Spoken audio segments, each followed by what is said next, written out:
Bila kita nampak raut wajah orang yang tenang cerah, maka ketenangan bukan pada wajahnya.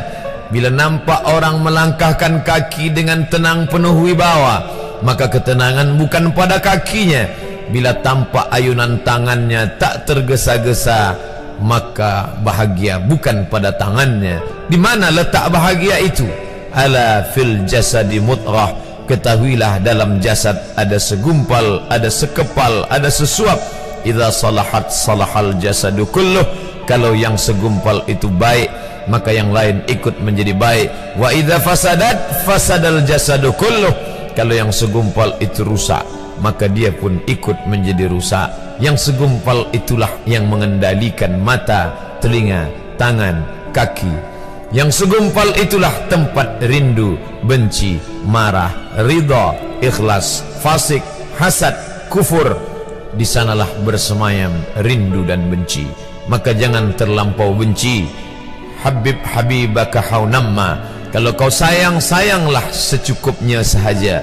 Karena boleh jadi hari ini kau sayang, besok berubah menjadi kebencian. Kalau kau benci, bencilah secukupnya sahaja.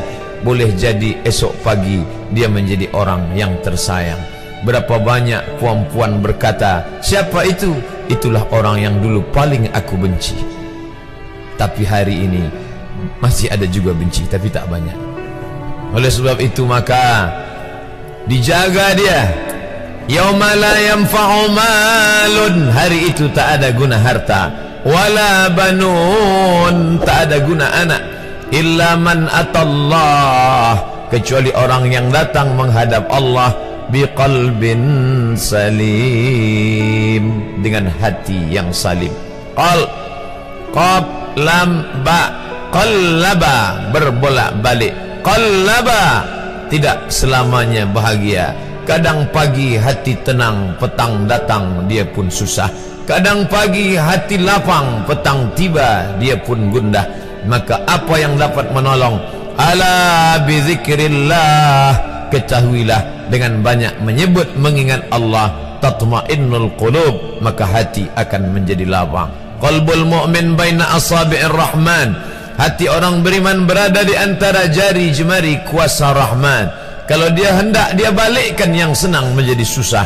Kalau dia berkehendak yang susah, dia balik menjadi lapang. Berapa banyak orang yang tampaknya mungkin kita kata dia susah, tapi dia masih boleh tersenyum. Sebaliknya orang yang menurut pandangan zahir kita cukup segala, makan, pakai, tapi tampaknya kesenangan tak pernah singgah. Apa sebab? Kerana hati milik Allah. Dia ada dalam diri kita, tapi dia bukan punya kita. Lillahi ma fis samawati wa ma fil ard. Apa di langit, apa di bumi, milik Allah. Balikkan kepada Allah, dari Allah balik kepada Allah. Senang mengucapkannya, payah mengamalkannya, lebih sulit memasukkannya ke dalam hati. Oleh sebab itu maka apa cara supaya hati menjadi lapang?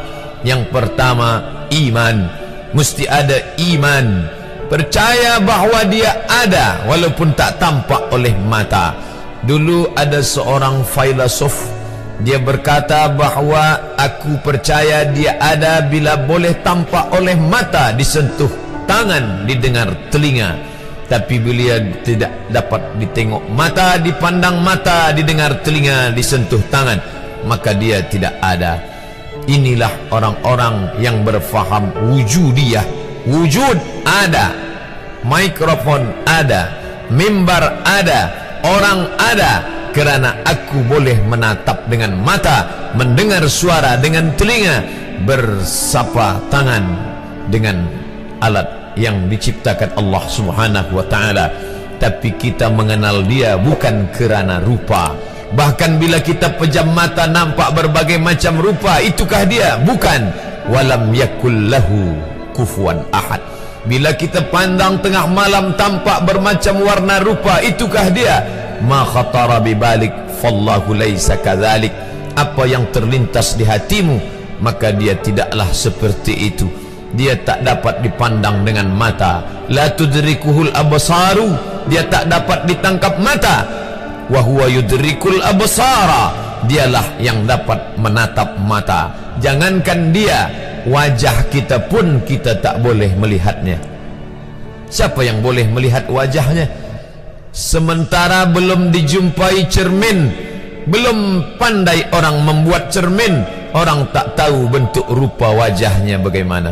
Sampai suatu hari dia dalam perjalanan panjang, dia tengok ada pohonan rindang, lalu kemudian dia berteduh di bawah pohon rindang, menghindar dari panas terik matahari. Di bawah pohon rindang ada kolam air, maka saat dia akan mengambil minum dari air kolam, disitulah dia melihat wajahnya. Oh, begitu rupa wajah di dalam air kolam.